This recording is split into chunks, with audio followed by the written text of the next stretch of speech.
Alright, so quickly here, let's get rid of this padding around the surface. This is what it's giving, this padding that gives us that white. We don't want that, so that's not necessary. And let's put a comma like this. Okay, you can see much better now. It's taking up the entire screen, which is exactly what we want. So again, it should look way better on your emulator, but in this case, my device mirror here is not working perfectly. It doesn't show the best resolution.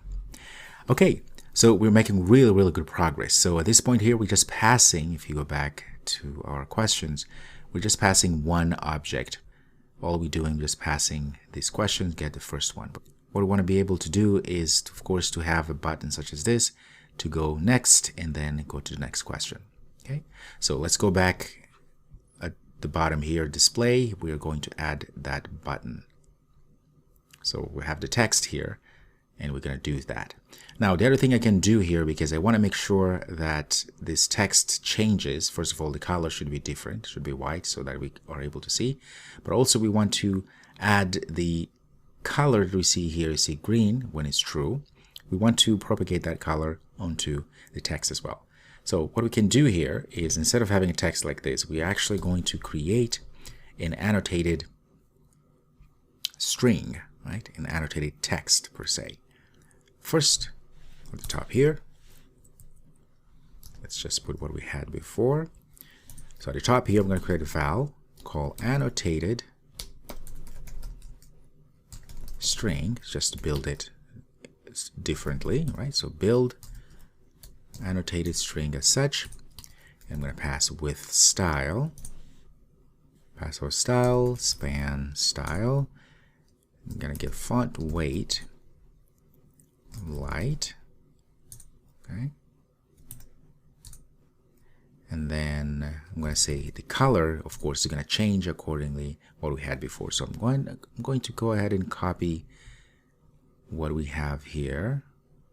I'm going to change this to just say color green,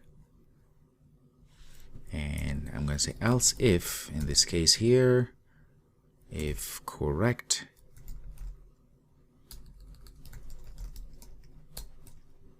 answer state, that value is true,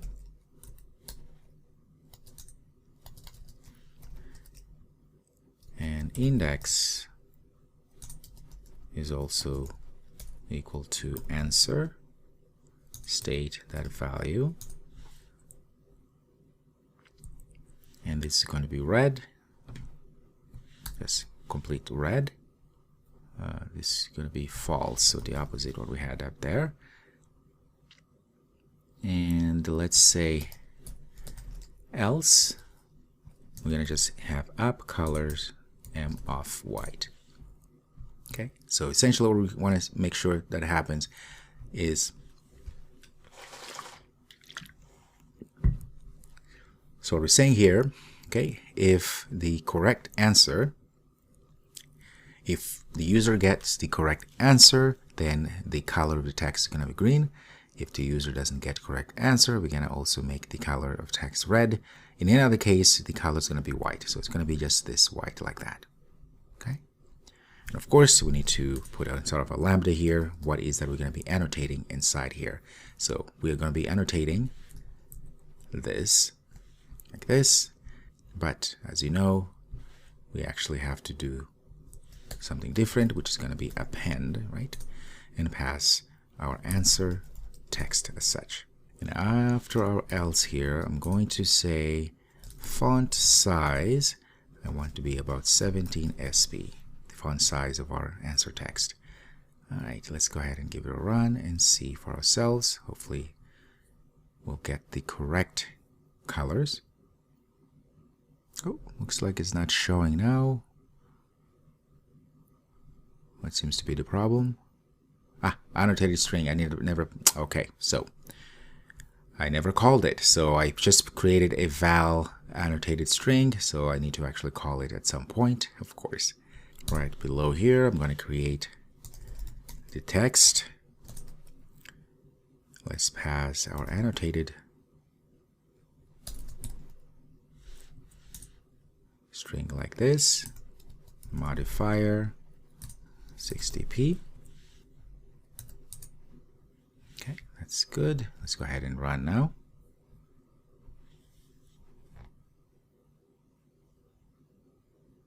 Okay, now it looks great. So if I say false, and that's indeed not true, you see not only the radio button is red, but also the text is red there. And I apologize for the way it's looking, but it should look better on your end. And if it's true, and there we go. All right, so this is great.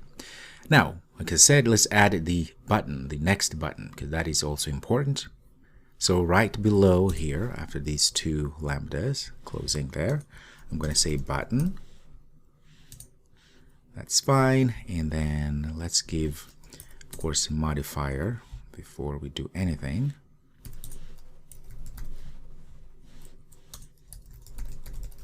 So I'm going to modify a few things here. So that padding, about 3 dp all around. And I'm going to say align. I want to pass alignment here. Center. Horizontal, like that, horizontally. And then let's put a shape. I want this to be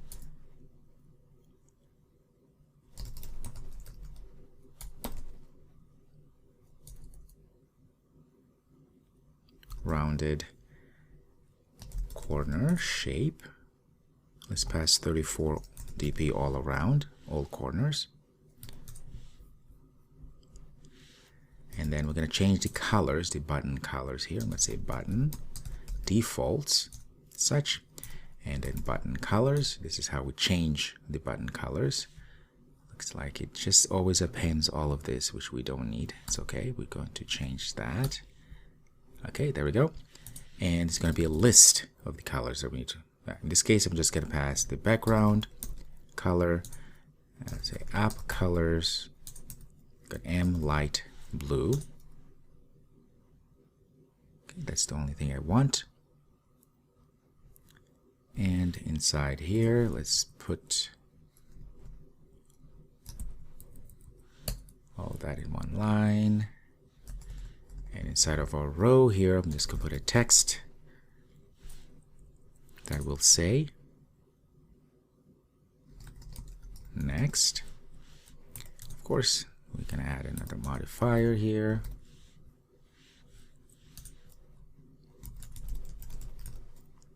Give a padding of 4 dp.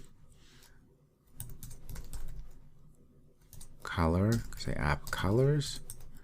M off white as such.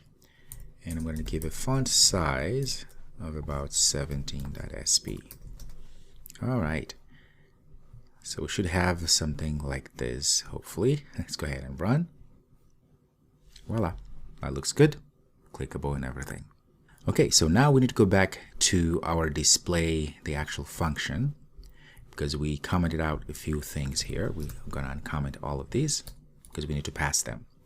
So the question index we're going to use in a bit, but now let's go ahead and look at the on click event. So on next click, meaning this button is clicked here, we want to go to the next question. But how do we do that?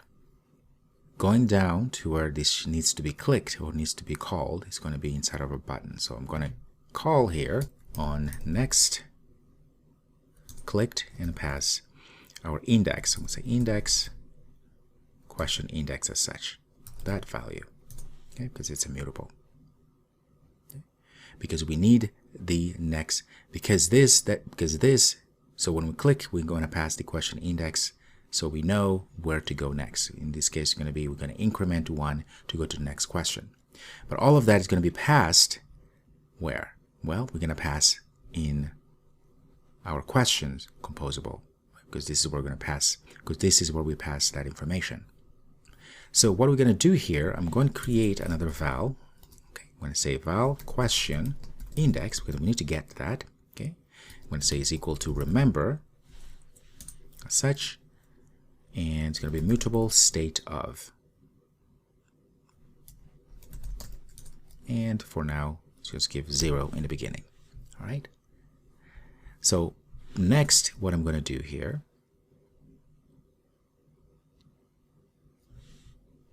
So next, instead of else here, because we know we have all the information that our view model should have something, I'm going to create another val here that says question, okay, is equal to try. And in this case here, I'm going to use our question mutable, and I'm going to pass the question index.value as such. I'm going to have a problem because we'll have to add a safe something like this, right? Because question could be null. And then I'm going to put a catch here. So if there's some problems, I'm going to say X to exception like this. And then we're just going to say null. Okay, we don't want to show anything. Okay, so what we're going to do here is, now that we have this question, right, because we're going to go try to go and get the, so in this case here, this question, if you have it over, it's going to be a question item, which we can pass along here. So, but the beauty here is that we're getting from our index depending on what is our index number at this point. In the beginning, it's going to be 0, but because it's a remember, that can change, and it's mutable state. Okay, so we're going to pass it this value here, like that. Okay, in this case, because it's just one item, we don't need to worry about adding anything else or saying anything. So in this case, also we need to surround it with a null check, or just assert it that this is not null, or it's nullable per se. Okay, now we need to pass something else. What is that we need to pass next? Well, we need to pass that index. So I'm going to say question index, in this case, is going to be equal to question index. Okay, and let's pass our view model. Going to be our view model, which what we created already at the top there. Now, because we know that question display, the last item that we have here, you see, is on next clicked, which gets an int, right? We don't pass anything, or we're not returning anything, of course, because we have a unit. Well, it is the last parameter, and it's a function. That means it's a trailing lambda like that. So we have that index that has been passed when we click, right? Because this on click here is been called here. We pass the question index value, so we can retrieve that index now here. What is that we want to do? Well, here, all we want to do is say something like this. Well, question index, when that happen, we're going to say value, and we're going to set that to question index, wherever we are at this point, and we're going to add 1. So we're going to increment it. So now, because this question index indeed, as we created here, is a mutable state, remember, that means it has a state and it can update a view, a composable, which is great. That means then we're going to be able to receive that value that has been incremented, which will allow us indeed to go to the next question, because that value has been passed when we click this button there. We get that question index, and we can then increment, which we are doing. So now if we go back in our question tracker here, remember, if I hover over, we have some items we can pass. For instance, the first is the counter. Well, I can pass that counter. I'm going to say counter. In this case, the counter is going to be the question index, right? That value, because it's going to be, well, question 0. That's index 0. It's going to be the first question, right? If we go to next, it's going to be this question 1, and so forth. So that's the index of our list of questions. Let's see if this works. Let's go ahead and run. All right, moment of truth. I'm just going to say this is false, which is not true. I'm going to say next, and voila. You see, it changed the index. It changed the question 1 out of 100. We'll fix that later because we have more than 100 questions. But now we go to the second question. And look how wonderful this is, because now let's go ahead. The second question, the first was this one. The second question is one of the remnants, and it has 4 choices here. And all of these were created automatically, dynamically, because remember, we said in our choices, we say choices that for each, and we pass an index, and we create a row. So now, depending on how many choices we have in our choices state, in our choices list, it will go ahead and create those rows, right? Go ahead and create, of course, our questions. as you see here, or I should say choices, right? I know this is Louisiana. Voila, it's true. I go next. I can continue. I've done this a few times. That is true. If I say false, that's not true. I have the chance to go and say true. And voila, this is Florida, and it's working. Wonderful, right? It's great. And the counter is working as well because it's just the index. Exciting. There we go. So we have a dynamic app that is getting information from our JSON. We've gone through all that process. And now we have something working. It's very dynamic. If somehow this JSON changes, right, we have more choices, for instance, it will know how to draw it. Now, if it has 0, 1, if we have 1, 2, 3, 4, 5, 6, 7 choices in this list, then we would have 7 buttons also with those choices. Very well. So at this point, really, the app is is done because we have everything working. We can go to, let's say, Sacramento, go to next question, and the questions are working. Boise, that is the answer. I think Carson City. One would think Nevada, but it's not. Salt Lake City. Oh, I'm real good at this. That's because I've been answering these questions for a long time. Okay, there we go. So everything is working, and the questions are updating, and we have everything working perfectly. Now, there are a few things we need to do, of course, but most of them are just going to be cosmetics, right? Because we just want to give it a little pizzazz, but the base of this app is pretty much done, right? So go ahead and look through this code because I'm sure you have a few things that you need to look at and trying to figure out how they work, and that's totally fine. That's part of the process. But do that and then see if you can improve this app, right? Of course, we're not completely done with this application. Of course, there are a few things that, like I said, I would like to add. But at this point, you can actually, go and show off to your friends that you created a very cool trivia application here using data from somewhere, right? All right, very good.